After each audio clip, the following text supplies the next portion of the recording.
I said that she's a baggy, you know. What a start. We are back with another one. 245 Sports, the midweek edition. Myself, Dens, L Caps, and SB. Yeah, man. How you guys doing? I'm good, man. I'm wonderful, man. You're not I am good, bro. wonderful. I'm good. How Don't you man lie, today? bro. You man good? Sensational. Ah, sensational. The hate in my heart is fully satisfied. Yeah, man. But yeah, let's get straight into it. The biggest Premier League game of the season so far. Arsenal, Man City at the Emirates. Man City came out on top 3-1. L Caps, you predicted it, man. Yep. I could just see it happening. I said it on Sunday that with everything going around City, they're gonna use that as a stone to stand behind and fight. Pepper's gonna galvanize the team around it. They're gonna put their differences aside and use that as a us against the world mentality. And playing against Arsenal, honestly, there's a generational curse with Arsenal. This is the 11th time City have been beaten Arsenal in the league. 11 times, 11 games, 11 wins, no draws, no losses. That's generational curses. You need to go to church for that kind of stuff, man. But I predicted 3-1, and even Haaland bagged.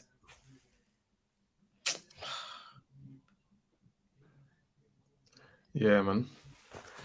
Yeah, like I was saying, that game, that was big boy football, man. That's grown man football. And yeah, Man City, they kind of stunned Arsenal today, man. They showed them the way. Yeah, in the second half they definitely took over. They actually, I would say when Pep took off, who did he take off? He took off He someone took for off. Akanji. He took off Mahrez. Marius for Akanji. When they went 4-3-3, the traditional formation, they literally pressed the life out of us. We couldn't get out, and yeah, the mistakes showed. Yeah, we made mistakes. I think on every single goal, we gave the ball away, and they capitalized straight away. What I will say is that I don't think that in the first half they came out a bit better. Then they took the goal with a Tomiyasu mistake. They was forced upon us because of the pressure they were putting on us, and yeah, it was just a mix up. It is what it is. We move on, but I feel Arsenal battled back well. We actually, I think we dominated the first half after the goal, and we had better of the ball, better of the territory, better of the chances, and yeah, we got a penalty, and the guy Saka, the best player for Arsenal, took it, scored the goal. And then yeah, it was pretty even up until the first half ended. And then once the second half started, I felt we didn't really come out of the blocks well. And when Pep changed it, he changed it, and yeah, we got pressed. We couldn't get our own half. I felt, and also I felt that if you can't give City no chances, you can't give them the ball, especially that high up the pitch. And this is it. It's either you're gonna play the way you play, or you're gonna play really defensive. And I'd rather we play the way we play, and it is what it is, and we learn from it. So it is what it is. Yeah. But yeah, like you said, individual mistakes cost Arsenal bad. Mm. Tomiyasu in for Ben White made that mistake for KDB's goal. Great finish from KDB. And yeah, Zinchenko, his whole performance, he was all over the place today. I think He was maybe, decent. He was decent overall. yeah. I think Arsenal win all. I think they were a bit too emotional. Yeah, we've been very emotional. Every big game at the Emirates, especially, was so emotional, and we won it so bad. It's a sign of a young team. You can see City almost like robots. Nothing phases them. Yeah. You Nothing phases. saw, They're all emotionless. Most of the time, they're emotionless unless something really bad happens to them. But every single blow of the whistle, Arsenal players were around the referee, just shouting, screaming. But it is what it is. This is we're way ahead of where we need to be. It's the youngest team in the league. It is what it is. yeah, because you can even see that with Edison. As soon as Man City went 1 what time wasting straight away. Mm. And you can see the Arsenal fans and players getting frustrated, but they were trying to take the emotion out of the game. Hmm. It was almost as if it was an instruction. or they were told, you know, let's take the emotions out of it and let's play our football. And yeah, I think that was a big factor because with that emotion came mistakes. And yeah, Man City they didn't make the same mistakes that Arsenal made. You man, speaking on emotions, do you think that is a bit of a knock on Arteta as well because he seems to generate the emotions on the touchline. He's super emotional. He's running up and down, screaming, shouting, and the players are feeding off that nervous energy. From when when Kevin De Bruyne had the ball off and then he tried to kick the ball away and then De Bruyne pushed him. From then I was like, this game's done. The manager's lost his head. The players are going to feed off it, and then from then Arsenal started capitulating. The thing is, there's a fine balance because let's be real, Man City are the best team in the country. In the world. So, in the world, arguably. So to play them straight up, they're going to win most of the time. So you do need emotion. You need something more to propel you to a victory against a team like Man City. But And if you look at sorry to cut you. If you look at what Liverpool did recently in the past years, they didn't have the better 11 than Man City. But every time Man City went to Anfield, the crowd was on top of them. The emotion was there, the passion was there, and it worked in their favor more times than not. And yeah, it's a fine balance. So yeah, we need the 12th man today, especially at home against Man City, the best team in the league. You can't play that as Dempsey, you can't play them straight up. yeah, it's a fine balance. And yeah, maybe they go a little bit wrong. But yeah, I want to get into some individual performances. Let's start with Nketiah. Yeah, he had a chance to perform on the biggest stage. I respect the fact that he got in a position to score, but in these type of games, you need to eat your breakfast. You need to finish your chances, and he didn't. Nketiah, I don't know if I should cook him or let him off. What's unforgivable is that chance he missed when it was it 1-0 where the ball's been whipped into the box Yeah, the header. and the header he's trying to guide the header into the box when the space that he had to work with was so minimal. All that ball required was a straight power forward into the net. That ball didn't need no guy or anything, just straight power. If he connected with that ball full power, that's going in, that's beating the keeper. Because if you look at where the keeper was standing, he's covered the rest of the goal, so he's only left the near post for Nketiah to aim at. So why are you trying to guide it across goal like you've got the whole goal to aim at? That header for me it showed a sign of naivety. I don't know what he was trying to do with that header. And then there's a couple of times you mentioned it. He's a box striker. He just doesn't offer nothing else apart from just moving in the box. In the game, he wasn't doing anything. How you see how Jesus would drop in, try to link up play, create overloads on different channels. And Nketiah doesn't give you that. He didn't play well. He didn't play well. And there was that time where the ball flashed across the box. That one I can't get onto him too tough because that was a good run. An inch too far, he's offside. So he had to hold his run. So that ball from Tomiyasu or whoever put the ball across should have been an inch better because an inch either ways he bags. So I can't. That's why I don't want to cook him too much because he showed flashes of good movement, but again, he should have eaten his breakfast, lunch, and dinner with that header. That was a poor header, man. Eddie Nketiah is a good player. Yeah, I think he's shown that in this run he's had, and ultimately he's the backup striker for a reason. In these massive games, in this quote unquote title decided games, he isn't at the level. So what he showed today, I felt like to an extent some of the players that we had, we brought a knife to a gunfight. We don't have the elite top level standards in that Man City have all over the pitch. Like, just look what Man City has on the other side. They will play with Nketiah, Xhaka, and old Jorginho. I rate our players, but we're nowhere near the level of Man City. And I thought let's also get onto Xhaka too, because Xhaka had a lot of opportunities in the final third to do his thing. Yeah, he did. He's a limited player, and it is what it is. On games where the physicality is going to be a bit more, like against the lower half of the Prem, we need his physicality and his leadership. Today, we probably needed someone a bit like Fabio Vieira, where it's not going to be a physical game, but it's going to be a highly technical game. And when you get an inch, you got to take it.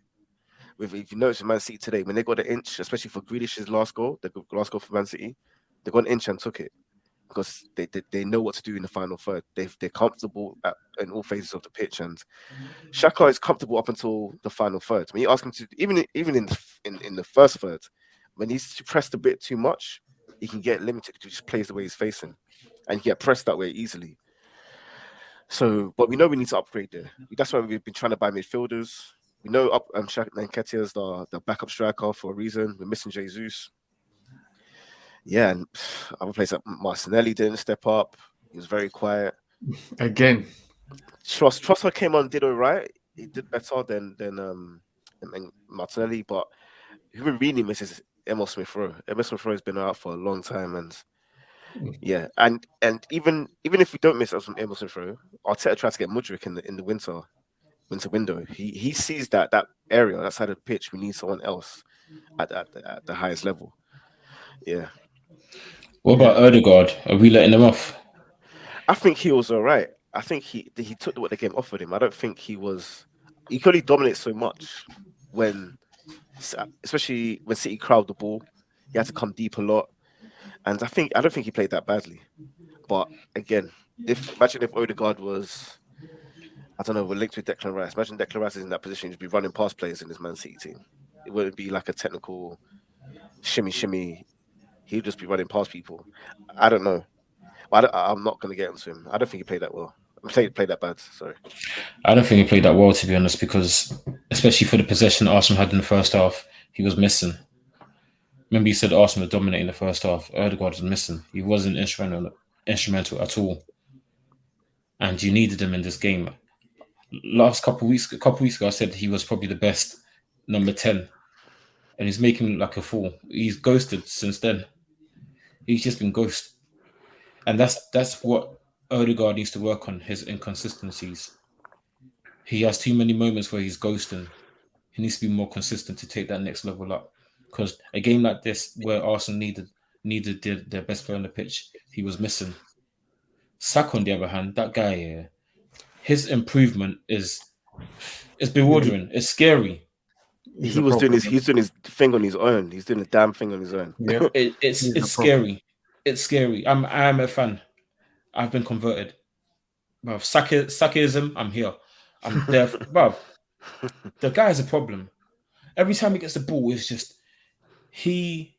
because he's such a problem, he forced Pep to change his formation to play Bernardo Silva as a left back to try and do that whole inverted winger stuff, just to keep Saka chilled. He's such a problem. He's got managers panicking, doing madnesses in the formation. How can we stop this guy? He's a menace. He was Arsenal's best player by 4, and then that penalty. Who's the keeper? City's keeper. Edison was trying to put him off, and the crowd was getting a bit nervy. Everyone's, it's like the weight of the world was on his shoulders, and he kept the coolest head in the stadium, rolled it past his keeper. Great, he's a great player. They need to build that whole team around Saka.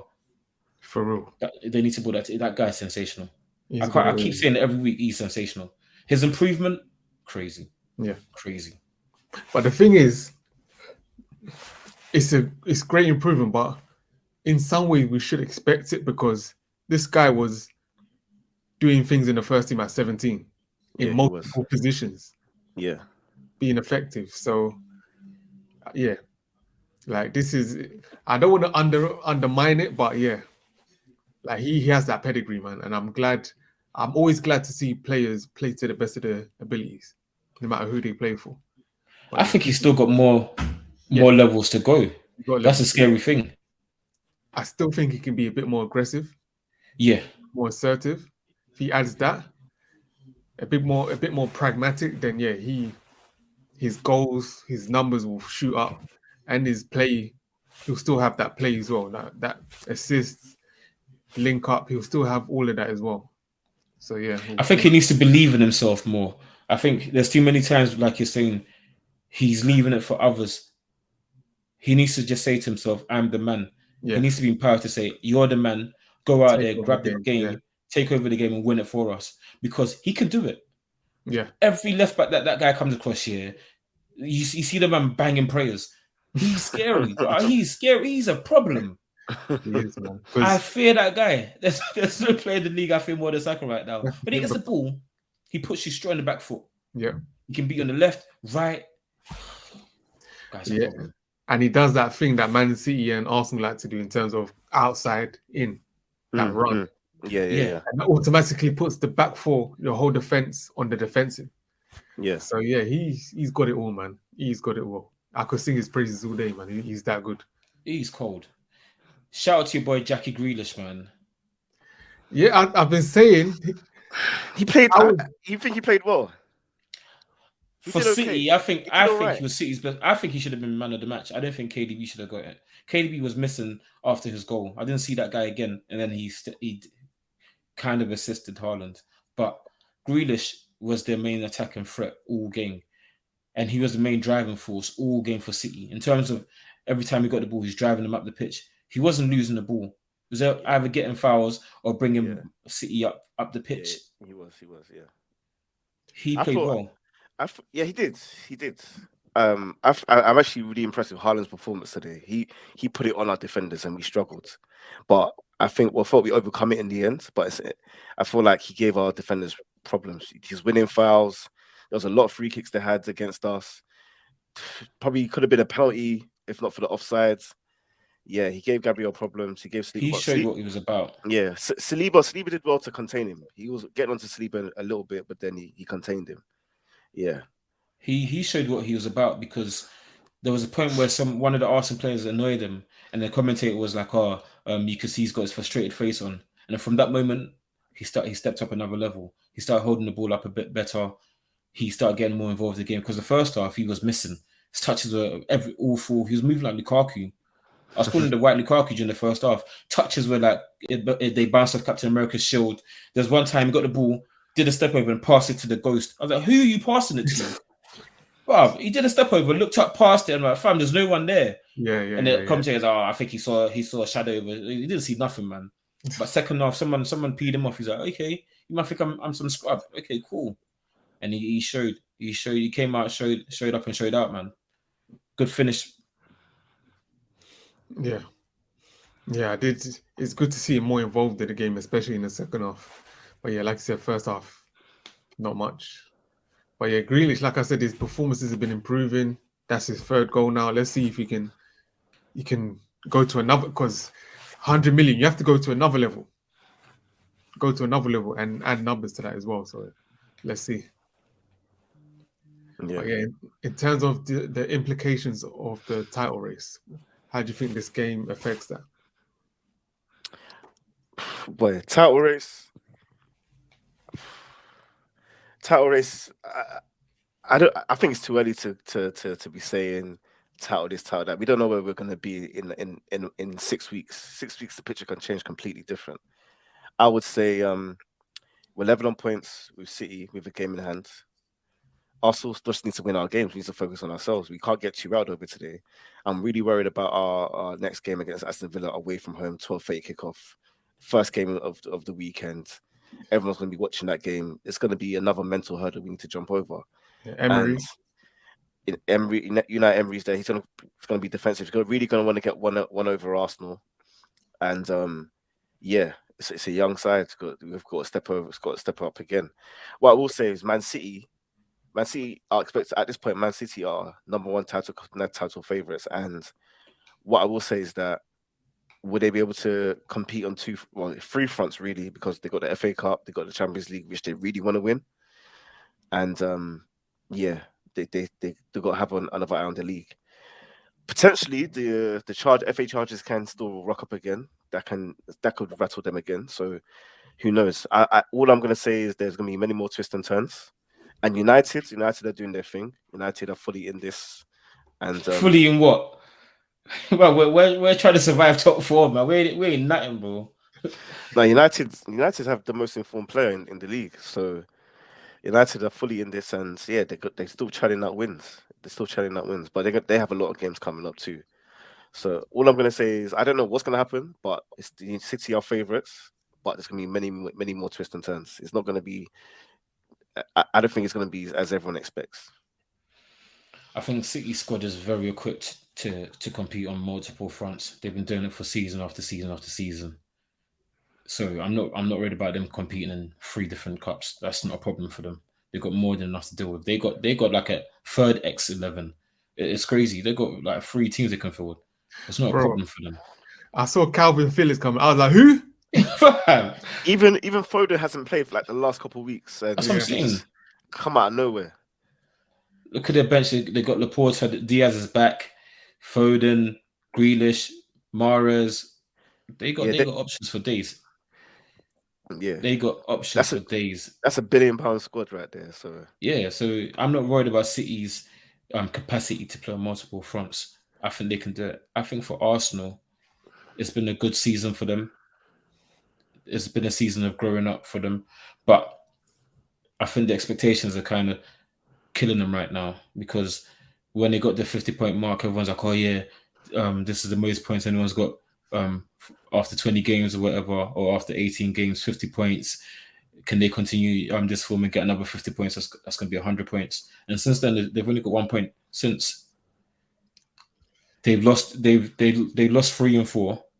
The last 4 games, 3 L's and 1 D, moving like a drug.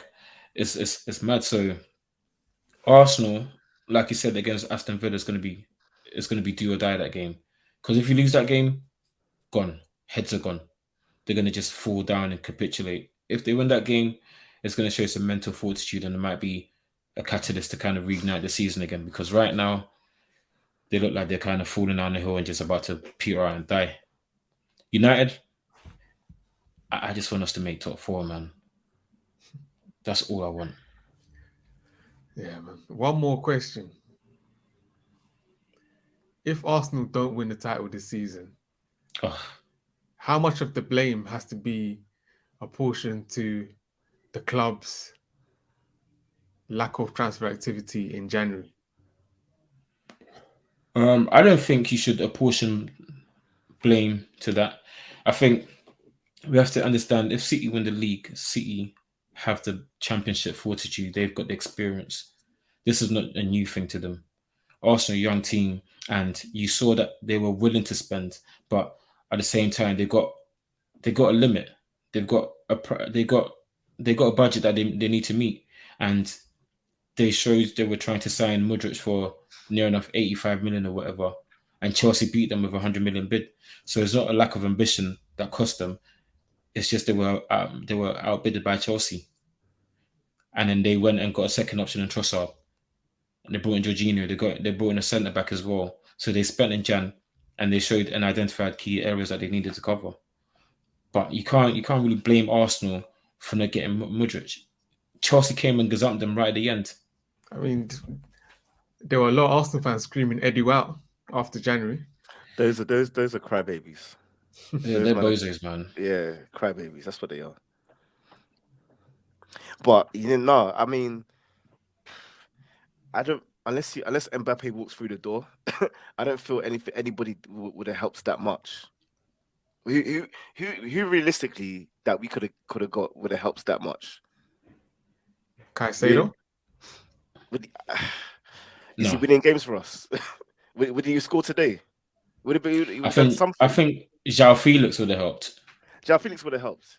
Yeah, João João Felix Felix. 100% would have helped. That's one player we could have got. But again, was it worth paying? I think it was worth paying whatever the money they wanted. 11 million for a loan. I would have paid it. Look And what the he's two- doing right now. And the 200k a week. If I you're think trying to win the league, why not? Yeah, I would have done it too. But again, even if we still got him, would we have won today? Could have made a difference. He's that type of player. What João Felix would have done up top it wouldn't have affected what Gabriel was doing, passing the ball giving the ball away. No, but So- what João Felix could have brought in is more guile and more ability than Martinelli was offering you. You had Saka. Imagine Saka, João Felix, and Nketiah link up play more than Yeah. Martinelli's offering. And Man City would have been a bit more conservative. They have to worry about João Felix and Saka. But the thing is, it's not just this game, it's the Everton game, it's the other games as well. It's a Brentford game. Arsenal Yeah, got- I hear it. yeah. I hear it. Maybe I think only João Felix possibly could have helped us straight away. That was attainable. And yeah, but I mean, the boards, the hierarchy has chosen to stick to their guns, and they did it last winter, last January. We didn't sign anyone. We didn't get top four, and now look where we are. So I got to trust them on this. I think they've earned that for now. They signed 3 players, Yeah, and when they signed Trossard, people were saying Trossard is a good signing. Premier League proven, one of the players of the season for Brighton. Everyone was like, that's a very astute signing for Arsenal. Jorginho's not a bad player, good he didn't play passer. bad today. He Jorginho didn't didn't play play bad. bad. Yeah, he did all right. So these are not bad signings that Arsenal are making. It's just that in every department, Chelsea literally looking over Arsenal's shoulder, copy their homework and beat them to it. And that was what happened with João Felix. Arsenal did the homework and Chelsea submitted the homework to the teacher first. And then Arsenal done for plagiarism. With Mudryk, same thing happened. Arsenal did the homework, put 85 million bidding, put 90 million bidding, Chelsea came and said 100 million. It's like you can't do nothing about that. That's not a board issue. That the board tried in this situation. They tried. Look at the players they brought in summertime, Zinchenko, Jesus. They've tried. Trossard, they brought in Jorginho. These are not scrubs. I think, or just on Trossard, I think it's time for him to start a game now. It's time for him to start. Yeah, it's time for him to start. 'Cause even when he came on, you can see the quality straight away. So yeah, I think it's time for him to start.